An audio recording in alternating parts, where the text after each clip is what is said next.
kali judul temanya adalah yakin wis tobat. Bapak Ibu, brother and sister, Anda sudah bertobat belum? Belum? Belum bertobat? Sekali lagi saya tanya, sudah bertobat belum? Halo? Kalau jawabannya tertawa itu, maka saya percaya begini, brother and sister. Kadang genah, kadang nggak genah, gitu ya. Tergantung dari ramalan BMKG, betul nggak? Ya, kalau ramalan BMKG-nya mendung, kayaknya ini belum bertobat, betul? Tapi kalau ramalan BMKG hari ini cerah, maka saya percaya teman-teman bertobat. Dan malam hari ini saya berbicara soal yakin wis tobat. Karena masa-masa prapaskah, dan ini adalah masa-masa terbaik untuk setiap Anda, saya juga, untuk kembali mengingat apakah saya dan Anda ini betul-betul sudah bertobat, gitu ya. Karena yang namanya pertobatan itu sebetulnya bukan cuma masa prapaskah, tetapi setiap hari kita bertobat. Makanya kalau kita perayaan Ekaristi, kalau Anda ikut misa, selalu, tidak mungkin tidak, diawali oleh yang namanya doa tobat. Benar? Ya, imam selalu mengajak saya mengaku dan seterusnya, Bapak Ibu. Artinya apa? Pertobatan itu setiap hari. Terutama pada masa-masa prapaskah ini, kembali saya mengingatkan kepada setiap Anda dan saya, ini juga termasuk saya, bahwa saya harus bertobat. Nah, malam hari ini saya tidak akan berbicara mengapa harus bertobat, bagaimana caranya bertobat. Saya percaya Anda sudah pintar. Tetapi malam hari ini saya mau mengajak setiap Anda dan saya, kita introspeksi diri dengan mengambil contoh para tokoh-tokoh yang ada di Alkitab. Malam hari ini nanti saya akan ambil 4 tokoh yang ada di Alkitab, saudara-saudara kasih, dan malam hari ini kita mau belajar dari mereka, apakah pertobatan mereka itu sama seperti saya atau tidak. Nah, sebelum saya masuk ke sana, ini adalah basicnya, saudaraku. Anda tahu pertobatan, tobat itu kata dasarnya dari apa? Aslinya dari apa yang bahasa Yunani? Di camp ini sudah sering dibahas, metanoia, betul? Metanoia. Apa artinya metanoia? Saudaraku, kalau saya ajak ngomong itu ya mau nyaut gitu loh ya. Anda ini katanya sudah bertobat, tapi kok ya ngomong takoni meneng ae kebuacut dirimu, Pak. Metanoia itu diambil dari bahasa Yunan, terdiri dari 2 kata, itu adalah meta dan noio. Kalau Anda belajar pelajaran biologi pada waktu SMP, masih ingat enggak ceritanya metamorfosa? Apa itu? Perubahan dari ulat ke pompong kupu-kupu. Metamorfosa. Artinya, berarti kalau meta itu perubahan, saudara. Amin. Noio apa? Noio atau noia, itu kalau di bahasa Indonesia kan noia, itu artinya adalah pikiran. Sehingga yang namanya bertobat itu adalah perubahan pikiran. Perubahan pikirannya siapa? Kalau selama ini Anda dan saya pakai cara pikirmu, pakai cara pandang manusia, maka yang namanya pertobatan itu adalah mulai sekarang Anda pakai cara pandang Tuhan, cara pikir Tuhan. Kenapa, saudaraku? Kenapa kalau saya katakan misalkan contoh, aku apa misalnya, pornografi misalnya. Misalkan contoh sederhana ya, di tempat ini enggak ada. Oke? Pornografi, nanti kalau bulan depan pengakuan dosa, saya mau tanya apa yang dilakukan? Ya pornografi itu, betul? Nanti bulan depan kalau dia pengakuan dosa, apa yang dilakukan? Ya pornografi itu. Kenapa Anda dan saya selalu jatuh bangun? Karena seringkali fokus setiap Anda dan saya itu yang dilakukan adalah pertobatan secara fisik. Seringkali kita lupa bahwa apa yang saya katakan, apa yang saya perbuat, itu sebetulnya dimulai dari mana sih? Setuju? Kalau pikiranmu dan pikiran saya tidak berubah, perbuatanmu tidak akan pernah berubah. Mulai sekarang, brother, yang namanya pertobatan itu perubahan pikiran dari pikiran manusia, pakai pikiran Allah. Itu pertobatan. Kalau pikiranmu berubah, maka Anda dan saya secara otomatis akan berubah. Tetapi kalau pikiranmu nggak pernah berubah, sorry to say, kamu cuman capek, bro. Anda cuman capek, cuman bertahan seminggu, 2 minggu, sebulan, 2 bulan, 3 bulan. Anda akan jatuh lagi pada saat engkau menemui triggernya. Perubahan pikiran itu awal mula dari pertobatan umat manusia. Anda lihat 2 gambar ini. Apa kira-kira perbedaan yang kiri dan yang kanan? Boleh? Ada orang yang jawab? Bedanya kiri sama kanan ini bedanya apa sih? Jangan bilang yang kiri perempuan, yang kanan laki-laki. Gimana? Bayangannya kenapa? Betul, saudaraku. Anda perhatikan baik-baik gambar ini. Anda perhatikan baik-baik gambar yang sebelah kiri ini. Cewek ini menghadap kemana? Menghadap kemana? Ceweknya ini menghadap ke matahari. Jadi, saya ibaratkan, kalau Yesus, kalau Tuhan itu adalah terang. Ya, nanti bacaan minggu nanti berbicara soal terang. Kalau Tuhan itu saya ibaratkan terang, dan engkau melangkah bersama Tuhan di dalam terang. Saya mau tanya, bayangannya di mana? Pasti di belakang. Nanti besok pagi dicoba, brother. Besok pagi dicoba. Mataharinya menghadap mana? Engkau menghadap matahari, berjalan menghadap matahari, bayanganmu selalu ada di belakang. Setuju? Tetapi pada saat engkau berpaling dari Allah, kau tidak pakai cara pandang Allah, kau tidak pakai pola pikir Allah, maka seberapa hebat Anda melangkah, seberapa cepat engkau berlari, saya tanya, bayangannya selalu di mana? Anda akan selalu berjalan dengan bayang-bayang kegelapan. Ini loh yang tadi saya katakan, engkau capek, saudaraku.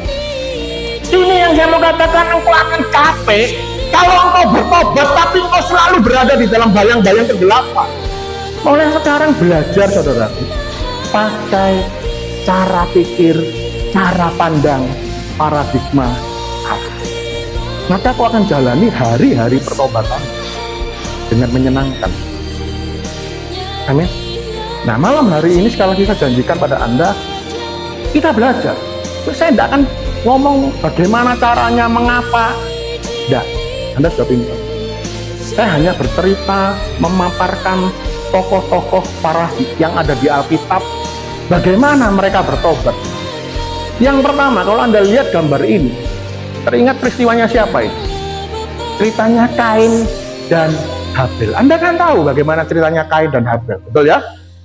Hari itu mereka melakukan persembahan korban bakaran. Habel ini seorang peternak, dia gembala, mempersembahkan korbannya berupa hasil ternaknya. Kain ini yang seorang petani, kemudian dia mempersembahkan hasil pertaniannya. Ada perbedaan yang mendasar, Bapak saudara-saudara terkasih. Persembahan Habel itu diterima oleh Tuhan, sedangkan persembahan Kain tidak diterima oleh Tuhan. Terus kemudian Kain marah. Kejadian 4 ayat 6-7 itu saya ceritakan bahwa Kain sudah diingatkan oleh Tuhan. Ya, Tuhan ngomong begini, ayat 6. Kain, mengapa mukamu muram? Mengapa hatimu panas? Nek basa Surabaya nopo kok raimu gak enak ditontoki. Kira-kira begitu. Ya, kenapa mukamu kok ndak enak dilihat? Kenapa kok merengut ae? Apa kok mencurang ae? Kira-kira ngomong begitu. Itu kalau Alkitab versi bahasa Surabaya, pasti tulisannya seperti itu. Firman ngomong di ayat 6, mengapa mukamu muram, hatimu panas? Apakah kamu tidak akan berseri kalau kau berbuat baik, saudara? Tapi kalau kau tidak berbuat baik, iblis, dosa sudah mengintip di depan pintu. Betul ya? Pertanyaannya begini, saudara. Pada saat Kain diingatkan oleh Tuhan, apakah Kain bertobat? Tidak. Tuhan sudah ingatkan Kain, Dia sudah ingatkan Kain, kalau kamu tidak bertobat, kalau kamu tetap marah, kalau kamu tetap buka celah, iblis sedang mengintip di depan pintu. Dan Kain tidak pernah bertobat. Dengan kata lain saya mau katakan, pertobatan orang yang model begini, ini adalah orang yang tidak pernah mau bertobat, alias orang tua. Saudaraku, saya mau tanya pada Anda, kira-kira Kain ini kenal Tuhan? Kenal Tuhan? Kain ini kenal Tuhan. Jadi saya mau katakan, stop berpikir orang bebal itu orang yang bukan kenal Tuhan. Stop berpikir, saudara. Justru sing kakean bebal itu justru sing wis kenal-kenal ini. Kira-kira orang bebal ini, saudaraku, Anda tahu enggak? Itu kalau cewek ya. Sorry, ini ada yang namanya angel enggak? Enggak ada? Ada. Enggak ada roh, ada yang nama angel. Biasanya sih berbalik lah wedok jenenge angel. Enggak percaya. Sing bilang apa sih? Angel. Namanya angel. Makanya yang namanya Kartolo itu ngomong begini, angel wis, angel teman tuturanmu, angel teman tuturan. Saudaraku, orang model-model begini ini, saudara. Ini adalah orang yang tidak mau bertobat. Wes diomong, bebal. Saya mau tanya, dosanya Kain itu pertama apa sih? Dosanya Kain yang pertama apa? Apakah membunuh? Enggak loh. Dosanya Kain itu yang pertama bukan membunuh, saudaraku. Dosanya Kain yang pertama kali angel dikandani. Lek lanang sing bebal iku biasane jenenge Dani. Soale angel dikandani. Saudaraku, yuk hati-hati loh. Ya. Hari ini Anda dan saya termasuk orang yang sulit dikasih tahu. Hati-hati, bro. Bukan jaminan kalau engkau aktivis gereja. Tidak bebal loh. Berapa banyak hari-hari ini, saudara, merasa saya sudah senior. Yang ngomongi saya si junior, kon sopo. Umat biasa, oh ini pembicara bro. Gak direken, saudara. Bebal. Saudaraku, dosa itu selalu dimulai dari sesuatu yang kecil. Berapa banyak hari-hari ini itu banyak orang mengalami kesombongan rohani karena bebal. Contoh tadi, kembali ke rokok. Berapa banyak sih wis dieling, Pak, ojo ngerokok, Pak. Rokok nanti paru-parumu kena, Pak. Jantungmu kena, Pak. Misalnya begitu, saudara. Gak apa-apa, itu urusanku. Hati-hati, bro. Saya cuma mau ingatkan hati-hati. Kain itu sudah diingatkan Tuhan loh. Kain, mukamu kenapa kok gak enak dilihat? Hatimu kenapa kok panas? Kain tetap bunuh Kain tetap bunuh Habel. Setuju? Pada saat Kain bunuh Habel, saudara, Tuhan masih ingatkan dia sekali lagi. Kain, di mana Habel adikmu? Nanti baca Kain Kejadian 4:6-12. Di mana Habel adikmu? Itu sebetulnya Tuhan Allah sedang berupaya supaya Kain itu sadar dan mengaku, iya Tuhan, keperucut tak pateni Tuhan. Kira-kira seperti itu, saudara. Ya, Tuhan itu masih berharap, iya aku menyesal Tuhan. Kain itu tak bunuh, aku emosi Tuhan. Ternyata Kain enggak. Kain itu jawab di ayat 8-9, dia ngomong begini, emang aku ini penjaga adikku. Lihat baik-baik, saudaraku. Apa akibatnya ayat 11 dan 12? Maka sekarang, yuk baca sama-sama merah ini. Tips yang sangat sederhana. Dosa itu nggak usah mikir sih gede-gede.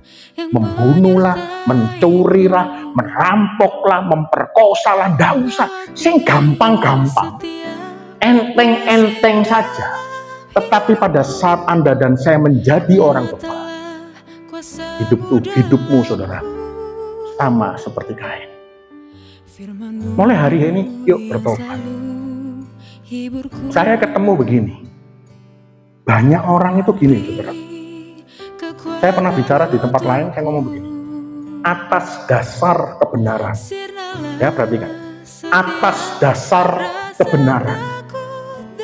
Terus orang itu merasa, aku boleh melakukan apa saja kepada orang lain yang bersalah kepada. Paham maksud saya? Paham? Atas dasar. Contoh gini deh. Contoh gini. Naik misalnya, kamu naik mobil saudaraku, terus ditobrok ambil orang. Clear. Jelas-jelas orangnya salah. Nabrak dirimu. Yang salah siapa? Sing nabrak. Betul? Saya yang nyetir mobil itu tidak salah ditobrok, saudara. Karena saya merasa benar, terus saya merasa saya boleh melakukan apa saja kepada orang itu karena dia salah. Nah, biasanya yang model kayak gini, istrinya ngomong begini ambil suaminya, "Koko, wis talah ko, ojo ribut aku, ojo tukaran aku, wis talah ko dipegangi." Bener nggak? Terus apa yang lakukan para suami? Apa yang Anda lakukan para suami? Yaiku mang angel dikan dan wis gak usah tuding-tudingan di omah lek tudingan. Saudaraku, poin pertama. Jadi mulai sekarang yuk pola pikirnya dirubah. Dosa itu bukan sekedar nyolong, dosa itu bukan sekedar merampok, bukan sekedar membunuh. Pada saat Anda angel dikandani, pada saat itu juga engkau sedang berurusan dengan Tuhan. Kalau engkau biarkan dosa yang paling sederhana ini, pasti ada dosa-dosa yang lain yang masuk. Ya sama seperti Kain ini. Orang juaji, orang bebal, orang angel dikandani. Nanti kan hubungannya sama sombong, tukang ngamuk, betul? Ya, tukang ngamuk, gampang tersinggung, terus gak kenean, dan macam-macam, saudaraku. Awalnya angel dikandani. Rentetane tuh. Poin pertama, kita belajar dari orang yang namanya Kain. Orang yang bebal. Poin kedua, ini naik satu step rodok lumayan dibanding Kain. Kalau Kain ini adalah orang yang tidak mau bertobat, orang yang bebal, maka ini gambarnya siapa? Masih ingat? Ini lumayan, bro. Orangnya mau bertobat, tapi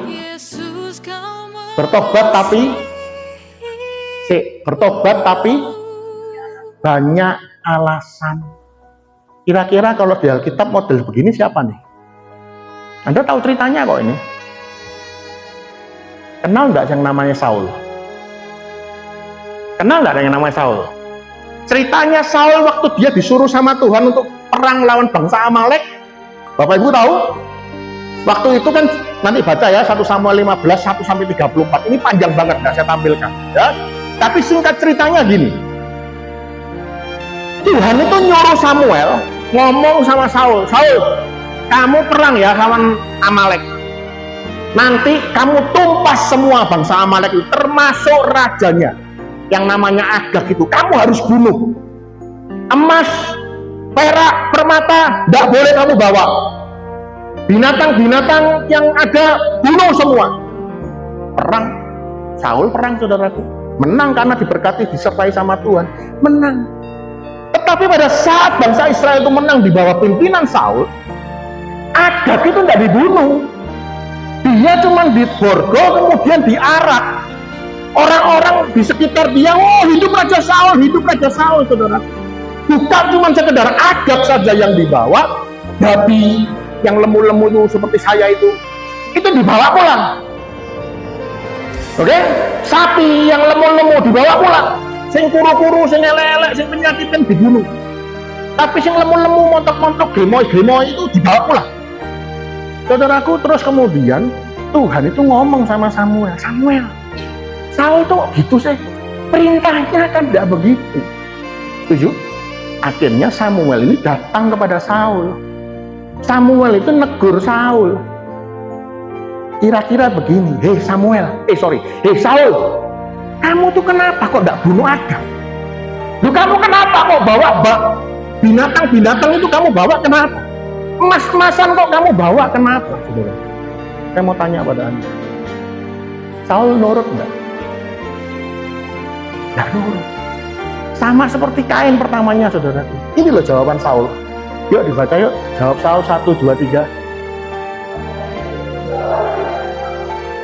Sebab kambing domba dan lembu-lembu yang terbaik dengan, tetapi selebihnya telah kami tumpas. Dengar baik-baik. Samuel menegur Saul, dia bilang gini, semua itu dibawa daripada orang Amalek supaya kami bisa mempersembahkan korban bakaran kepada Tuhan.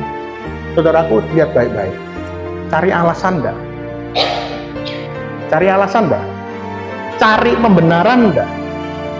Cari pembenaran. Dan Anda tahu, ciri-cirinya orang yang kakean alasan itu ada satu kata sakti sebenarnya, yang selalu dipakai, enggak pernah ketinggalan. Apa itu? Sing tak spidoli abang iki lho, apa? Lihatan ya, nek kamu di berkat di ngene priskat koncomu akeh sing ngomong tapi iki mesti kakean alasan. Wis gak ono enggak turunane Raja Saul iki. Oke? Saudaraku, sering kali Anda dan saya itu kalau ditegur seseorang bisa terima, sama seperti Raja Saul. Loh, aku nih bawa korban lembu-lembu itu, kambing domba itu, mau tak persembahkan kepada Allah. Kelihatannya alasannya kudus. Nah, orang yang banyak alasan selalu ada kata-kata sakti, tetapi. Setelah Saul ngomong begini, saudara, Samuel masih berusaha menyadarkan Saul. Saul, kamu tuh salah, Saul. Nggak boleh gitu, Saul. Perintahnya nggak gitu, Saul. Saya mau tanya, Saul ngaku salah nggak? Berhenti nggak sampai di sini? Enggak. Nggak berhenti, bro. Karena setelah Samuel mengingatkan Saul yang kedua kalinya, ini loh jawaban Saul. Yuk dibaca yuk kata Saul kepada Samuel 1, 2, 3.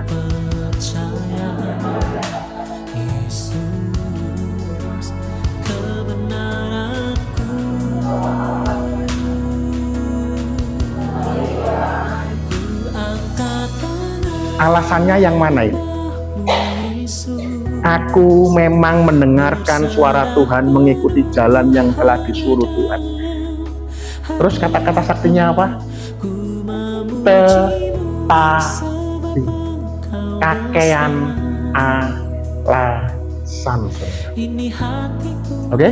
Berapa kali tetapi? Berapa kali tetapi? 2. Kira-kira berhenti enggak? Berhenti enggak? Yuk dibaca lagi lanjutnya.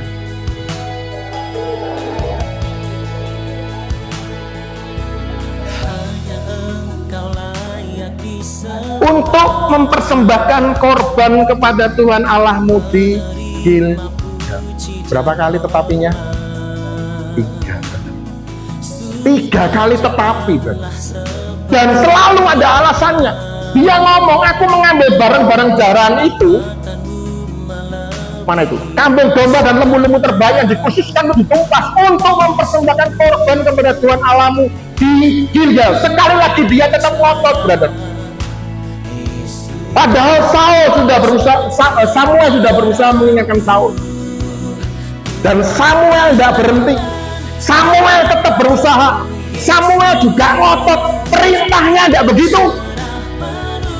Saya mau tanya, Saul sadar enggak? Setelah 3 kali Saul sadar enggak? Ternyata enggak. Yuk kita lihat ayat 24, baca sama-sama sekali lagi. 1, 2, 3. Telah kulanggar titah Tuhan dan perkataanmu. Terus kata-kata apa ini? Tetapi aku takut kepada rakyat karena aku mengabulkan permintaan mereka. Alasan yang keempat, aku nih takut Samuel. Kalau rakyat marah sama aku bagaimana? Saudaraku, sekali lagi ada alasan yang dilakukan oleh Raja Saul, saudara. Keempat kalinya Saul selalu berkata, tetapi. Berapa banyak hari-hari ini Anda dan saya sama seperti itu.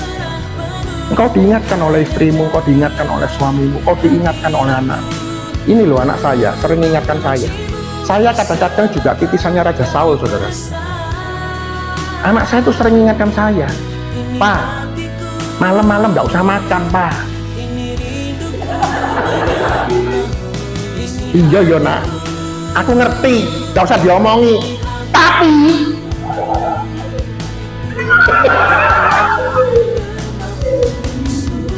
saudaraku, sebetulnya saya jujur saja pada Anda. Aku mau makan bukan karena lapar. Bukan. Saya ini bukan karena lapar, bukan karena luwe, bukan karena apa. Enggak, saudaraku. Geragas. Itu ya, geragas.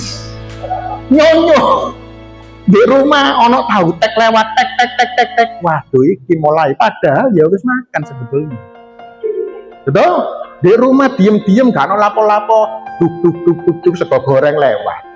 Beli jam 10, beli sego goreng. Anakku yang sering ngomeli saya, kan?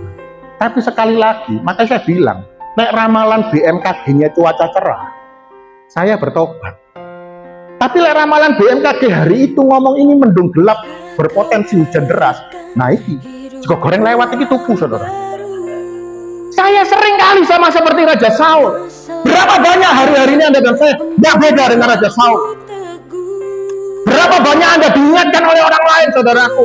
Jangan begitu, ngengkel terus, tetapi cari pembenaran dan sebagainya. Setelah keempat, apakah Raja Saul berhenti? Samuel terus berusaha, brother. Samuel terus ngomong sama Saul, kamu keliru. Dan yang kelima kali Saul mengatakan seperti ini, aku telah berdosa. Berarti kan bertobat enggak?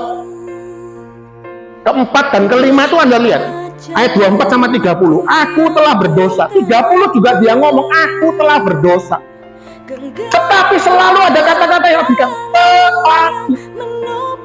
Kalau tadi ayat keempat dia kompromi dengan dosa, sekarang Saul mengancam, bro.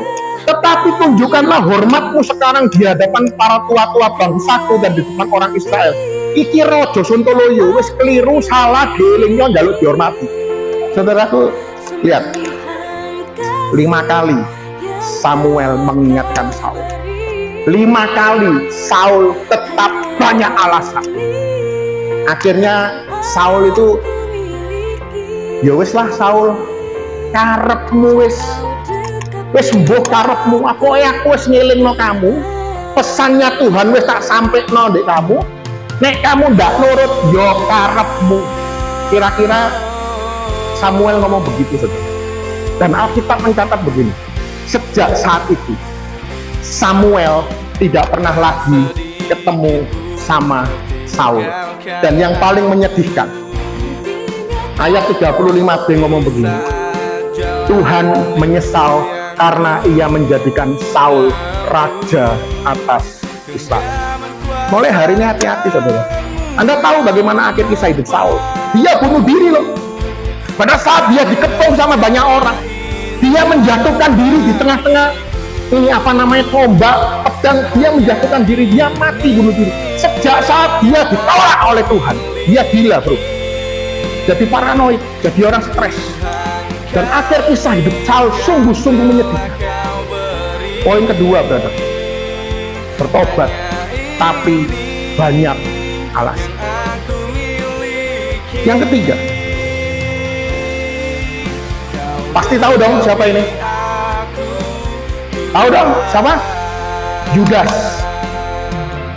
Ini sudah satu level lebih baik daripada Kain sama Saul, brother. Siapa itu? Yudas. Ini orangnya bertobat dengan sungguh-sungguh, tapi tindakannya keliru. Masih ingat toh ceritanya Yudas pada saat dia menjual Yesus dengan 30 keping perak. Terus kemudian singkat cerita Yesus ditangkap, Yesus diadili, dan kemudian Yesus dihukum mati. Pada saat Yudas tahu bahwa Yesus dihukum mati, brother, dia datang kepada orang tua-tua bangsa Yahudi itu, dia datang pada imam-imam kepala, dia ngomong begini, loh, janjinya kan Yesus tidak dihukum mati, kenapa kok sampai Yesus ada dihukum mati? Mereka bilang begini, ya bukan urusanku, pokoknya kamu kan pakai duit 30 keping perak. Kemudian Firman ngomong begini, saudara, di ayat yang 4a itu, aku telah berdosa karena menyerahkan darah orang tidak bersalah. Terus kemudian ayat 5, maka ia pun melemparkan uang perak itu ke dalam bait suci. Jadi dia kemudian, Yudas ini menyesal. Yudas betul-betul merasa dirinya bersalah, dirinya berdosa, dan dia sangat menyesal. Dia lemparkan 30 keping perak itu di hadapan orang-orang tua-tua itu, dan kemudian dia pergi dengan penyesalan yang teramat sangat dalam.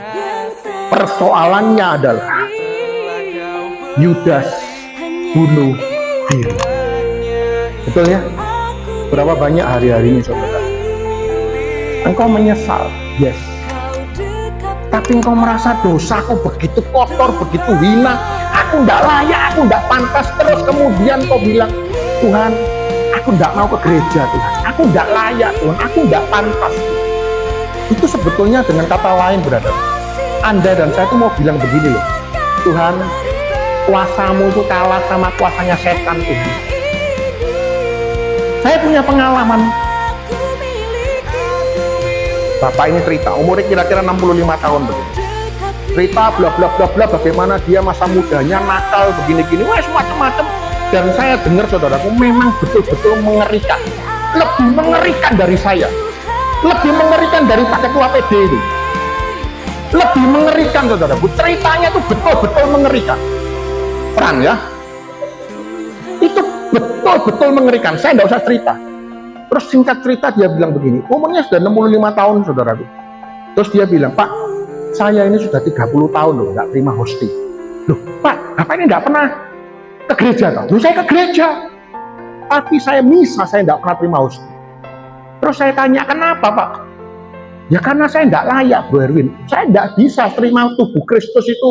Dosa saya ini kotor, hina, bla bla bla bla. Saya ngomong, loh Pak, kan seperti Yudas. Tak keluar no ayat tadi ini, saudaraku, Matius 27 ini. Orangnya rada tersinggung. Loh Pak, saya kan tidak mati, Pak. Saya kan tidak bunuh diri seperti Yudas. Bapak kok nyamakan saya seperti Yudas? Iya Pak, fisikmu tidak mati, Pak. Rohanimu ya apa? Kita ini manusia terdiri dari tubuh, jiwa dan roh. Jolali. Jiwa dan rohmu makan apa kalau kamu tidak terima hosting? Apa bedanya dengan mati, berarti? Kami berbicara, saudaraku, sampai jam 1 malam. Terus kemudian kami pulang. Saya pulang. Pada saat pulang, tidak lama kemudian, sekian minggu kemudian, saya di WA. Malam-malam di WA. Saya terima kasih. Ini adalah, saya barusan cari romo, cari imam, dan saya menerima sakramen tobat. Terus kemudian hari Minggu, pertama kali dalam 30 tahun hidup saya menerima tubuh Kristus. Saudaraku, saya tidak ngerti apa pergumulanmu hari ini. Saya tidak ngerti apa dosamu, masa lalumu seperti apa, saya tidak tahu. Tapi jangan bertobat dengan mengambil sebuah tindakan yang salah. Amin. Percaya bahwa kuasa Tuhan, kasih Yesus jauh lebih besar terhadap apa masa lalumu, saudara. Amin. Jangan seperti Yudas. Dan poin yang terakhir, ini yang paling keren, bro. Apa itu? Bertobat dan menghasilkan buah pertobatan. Matius 3 ayat 8 ngomong begini, jadi hasilkanlah buah yang sesuai dengan pertobatan. Yohanes 15:16 ngomong begini, saya langsung aja ya. Bukan kamu yang memilih aku, tapi aku yang memilih kamu, dan aku menetapkan kamu supaya kamu pergi dan menghasilkan buah, dan buahmu itu tetap, supaya apa yang kamu minta kepada Bapa di dalam namaku diberikannya kepada. Saudaraku, saya tanya, seumpama saya tanya pada Anda, kalau hari ini saya seorang koruptor, ya, hari ini saya orang koruptor. Kalau dosa itu saya anggap minus, saya seorang koruptor, berarti saya minus berapa? 1. Selain seorang koruptor, saya juga selingkuh. Minus berapa? Selain koruptor, selain selingkuh, saya juga narkoba. Minus berapa? Terus kemudian ikut camp Priskap, Yang tadinya narkoba, saya berhenti narkoba. Minus berapa? Berapa? Setelah tadi ikut camp Priskap, yang tadinya saya selingkuh, saya tidak selingkuh. Minus berapa? Minus 1. Yang tadi saya koruptor, yang korupsi, saya tidak lagi korupsi. Berapa? 0. Saudaraku, dengar baik-baik. Apakah saya sudah bertobat? Apakah saya sudah bertobat? Sudah bertobat? Sudah bertobat, bro. Tapi separuh. Ngomong sama kiri kananmu, kau ini separuh. Oke. Mulai sekarang, sekali lagi, ini loh yang menyebabkan kenapa Anda dan saya jatuh bangun dalam pertobatan. Karena yang ada dalam fokusmu adalah perbuatan-perbuatanmu. Mindsetmu tidak berubah, pikiranmu tidak berubah. Padahal prinsip pertobatan adalah perubahan pikiran. Firman Tuhan ngomong, hasilkanlah, ya baca sama-sama. Matius 38, 1, 2, 3. Mulai sekarang berhenti berpikir. Kalau dulu saya suka ngamuk, sekarang saya tidak ngamuk. Kalau dulu saya pecandu, sekarang saya tidak pecandu. Kalau dulu saya seorang pemabuk, saya sekarang tidak pemabuk. Itu belum bertobat. Sangar ya Erwin ini ya. Saudaraku, bukan saya yang ngomong. Standarnya Tuhan bertobat adalah apa? Buahmu apa? Masih nol. Nggak kemana-mana, bro. Kembali kepada setelan pabrik. Benar? Padahal di Matius firman Tuhan ngomong, hasilkanlah buah yang sesuai dengan pertobatan. Ditegaskan lagi oleh Yesus, Erwin, bukan kamu yang pilih aku yang pilih kamu, dan aku menetapkan kamu supaya kamu pergi. Terus ngapain? Menghasilkan buah. Makanya setelah Anda dan saya misal, imam selalu ngomong, pergilah kamu diutus. Diutus untuk apa? Bukan diutus mulai terus turun. Anda dan saya itu diutus pergi dan menghasilkan buah seperti apa yang Tuhan mau. Bukan sekedar berbuah. Dia ngomong, dan buahmu tetap. Artinya kalau hari ini buahmu manis, besok buahmu tetap harus manis. Kalau hari ini buahmu besar, besok buahmu harus besar. Jangan hari ini manis, besok bosok. Amin. Prinsip pertobatan. Yes, Anda berhenti pecandu, Anda berhenti selingkuh, Anda berhenti narkoba, Anda berhenti macam-macam. Baik, saudara. Tapi kalau berhenti saja, terus kemudian melayani, nggak mau diajak koncone, ayo bro jadi fast, ayo bro jadi singer, ayo bro jadi perlengkapan begini begitu, koyok Saul mang. Tapi dengar baik-baik, di hadapan Tuhan Anda belum berbuah. Saudaraku masih ingat nggak kisahnya talenta? Masih ingat? Tuhan kasih 3 orang talenta, yang satu terima 5, betul? Yang satu terima berapa? 2. Yang satu terima berapa? 1. Yang 5 menghasilkan berapa? 5 lagi, jadi 10. Yang 2 menghasilkan berapa? Tambah 2 lagi. Lihat yang 1. Setelah dia terima 1, apa yang dia lakukan? Dipendem. Dengar baik-baik. Yang terima 1 talenta ini bukan berbuat jahat loh. Dia tidak ngintip, dia tidak ngemplang, dia tidak lari, enggak loh. Dia diam. Terus kemudian rajanya datang. Ayo totalan, kamu 5 terima berapa? Oh sekarang 10 tuan. Yang 2 kamu sekarang jadi berapa? Oh sekarang 4. Baik, kamu hamba yang setia, masuk bersamaku dalam kebahagiaan yang sudah diberikan kepadamu. Lihat pada saat orang yang terima 1 talenta, apa yang dikatakan Yesus? Kamu hamba yang jahat. Akhirnya itu lo tidak enak. Pergi ke tempat yang paling gelap. Di sana ada ratap dan kertak gigi. Dengan kata lain, saya mau katakan satu hal.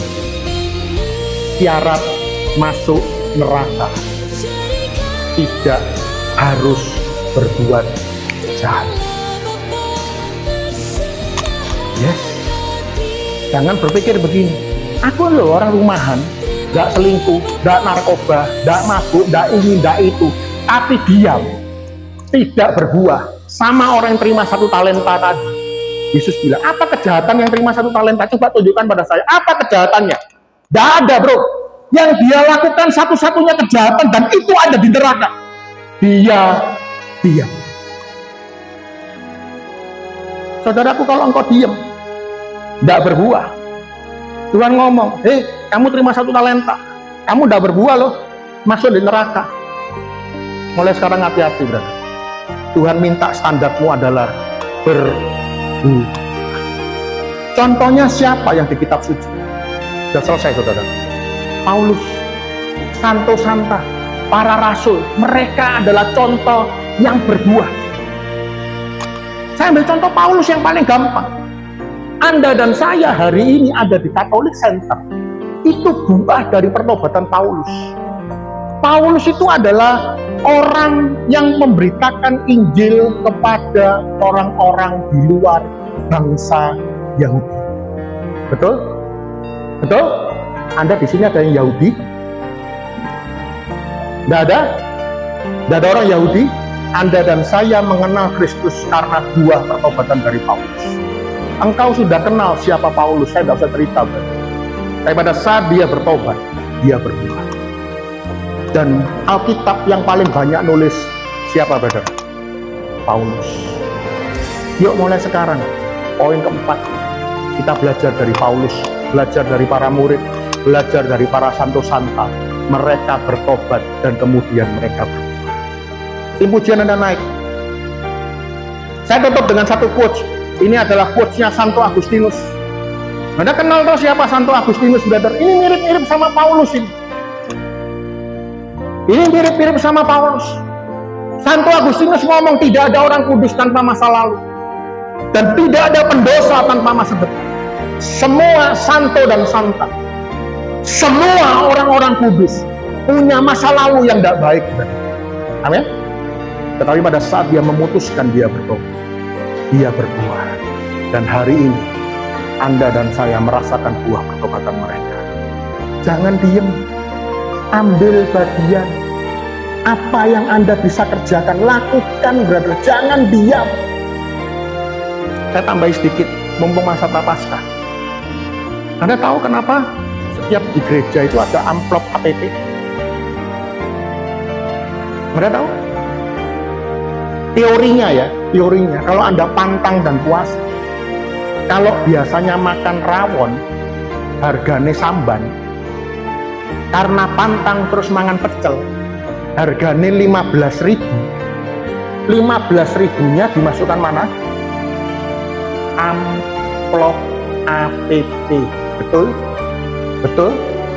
Kenyataannya begitu enggak? Rego rawon samban, rego pecel cap gojing, susu itu ku es krim.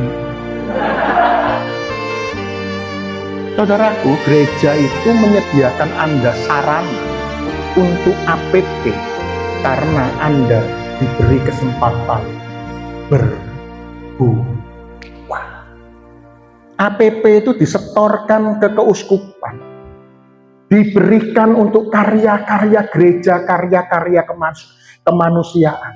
Gereja tahu bahwa Anda dan saya bertobat harus berbuah.